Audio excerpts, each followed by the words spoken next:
ఈ మహిమయే నా గమ్యము. అంటే మన డెస్టినేషన్ ఏంటంట? ఆయన నామాన్ని మహింపరచటమే. సమస్త మానవాళిని దేవుడు ఎందుకు సృష్టించుకున్నాడంట? ఆయన నామ మహిమ కొరకు దేవుడు సమస్త మానవాళిని సృష్టించుకున్నాడు అని ఉందన్నమాట. ఇప్పుడు ఎలాగా మహింపరుస్తాం? యేసుక్రీస్తు గారు ఎలా మహింపరిచారు? మనకి ఏదైనా ఆయనే కదా, ఆయన్ని పోలే మనం జీవించాలి. మరి ఆయన ఎలా మహింపరిచాడు? ఆయన చిత్తాన్ని నెరవేర్చుకోకుండా తండ్రి చిత్తాన్ని నెరవేర్చడం ద్వారా తండ్రిని మహింపరచాను అని అంటున్నాడు. అంటే మరి మనం కూడా మన డెస్టినేషన్ ఆయన నామాన్ని మహింపరచటం అన్నప్పుడు ఎలా మహింపరచాలి? మన బాప్తిస్మం అప్పుడు తీర్మానం తీసుకున్నాం కదా, నా ఇష్ట ప్రకారంగా కాకుండా నీ ఇష్ట ప్రకారంగానే నేను జీవిస్తాను, నీ ఇష్ట ప్రకారంగా మాత్రమే నేను జీవిస్తాను. అదే కదా బాప్తిస్మం తీసుకున్నప్పుడు ఆయన ఇష్టం ఏంటి? అది ఏంటంట? వాక్యాన్ని అనుసరిస్తాం. ఇది ఆయన ఇష్టం. అర్థమవుతుందండి? ఇది ఎవరి మాట?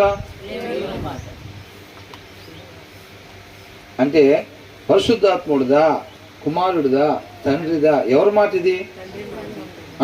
గట్టిగా చెప్పాలి. అంటే మీరు స్లోగా చెప్పినప్పుడు ఏంటంటే వీళ్ళకి డౌట్ ఉంది అని. ఇది ఎవరి మాట? ఇది తండ్రి మాట. అవునా? తండ్రి మాట ఎవరి ద్వారా మాట్లాడుతున్నాడు? కుమారుడు ద్వారా. అంత్య దినాల్లో అంట తండ్రి ఆయన కుమారుడు ద్వారా మనతో మాట్లాడుతున్నాడు. తండ్రి ఇష్టాన్ని ఈ రీతిగా తెలియపరుస్తున్నాడు అన్నమాట. ఆయన కృపను బట్టి ఆయన మాటను మన దగ్గరికి పంపించాడు. మీరు ఇలా ఉండండి, మీరు ఇలా ఉండండి, మనం కలిసి యుగయుగాలు ఉండొచ్చు. కేవలం ఆయన మహిమ కొరకు మనం జీవించాలా? అంటే ఇది స్వార్థమా?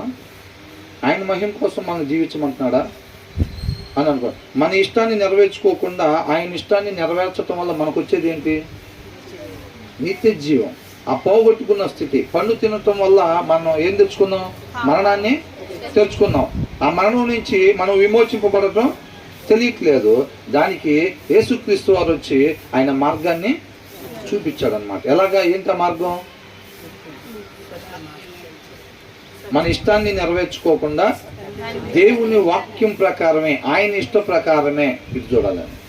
ఏంటంట? మన ఇష్టాన్ని నెరవేర్చుకోకుండా ఆయన ఇష్ట ప్రకారమే మనం జీవిస్తే మనం పోగొట్టుకున్న స్థితిని మరలా పొందుకుంటాము. దేవునితో పాటు యుగయుగాలు ఉంటాము. ఆయన ఇష్ట ప్రకారంగా మాత్రమే మనం జీవించాలి. ఆయన ఇష్ట ప్రకారంగా మాత్రమే అంటే ఏంటి? ఏంటమ్మా సోని? ఏంటి ఆయన ఇష్ట ప్రకారం?